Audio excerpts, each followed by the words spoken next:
বিসমিল্লাহির রহমানির রহিম।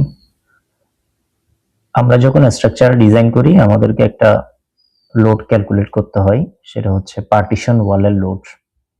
তো পার্টিশন ওয়াল যেহেতু একটা সিগনিফিক্যান্ট লোড তৈরি করে স্ট্রাকচারে, এটার ক্যালকুলেশনটা খুবই জরুরি।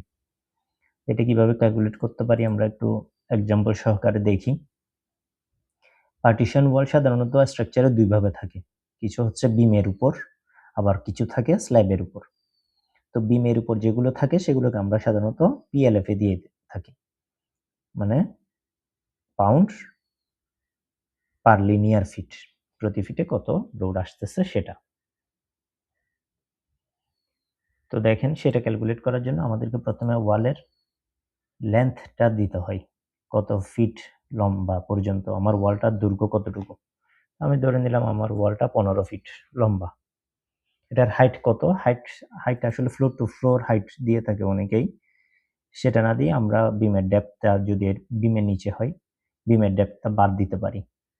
তো ধরেন আমার যদি ফ্লোর টু ফ্লোর হাইট হয় 10 ফিট আর বিম যদি হয় 18 ইঞ্চি, তাহলে 1.5 ফিট বাদ গিয়ে 8.5 ফিট দিলাম আমি, 8.5 ফিট।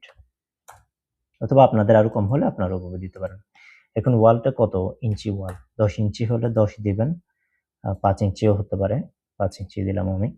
সাধারণত 5 ইঞ্চি ওয়াল হয়। তো সেই ক্ষেত্রে দেখেন আমাদের এই যে দৈর্ঘ্য প্রস্থ ওগুলো গুণ করলে এই সূত্র অনুযায়ী থিকনেসটাকে আমি করে দিলাম, ইউনিটের দ্বারা গুণ করে আমরা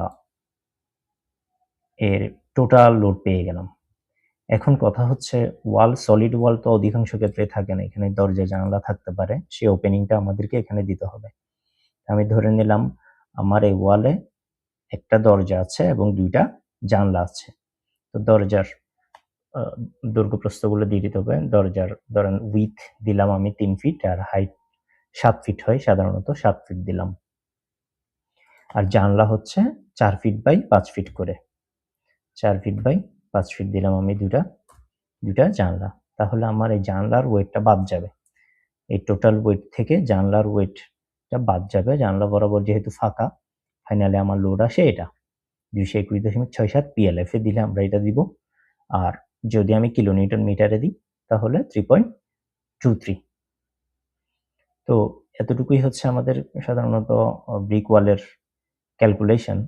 তো ব্রিক ওয়ালের ক্ষেত্রে যদি আপনার সানশেড থাকে, এর সাথে যদি সানশেড থাকে, আমরা সানশেডের এখানে লেন্থ, উইথ, থিকনেস এগুলো দিয়ে দিলে এটাও যোগ হয়ে যাবে। এখানে আমরা পার্টিশন ওয়াল আকারেও সানশেডের লোডটা পার্টিশন ওয়ালের সাথে যোগ করে বিমের উপর দিয়ে দিতে পারি।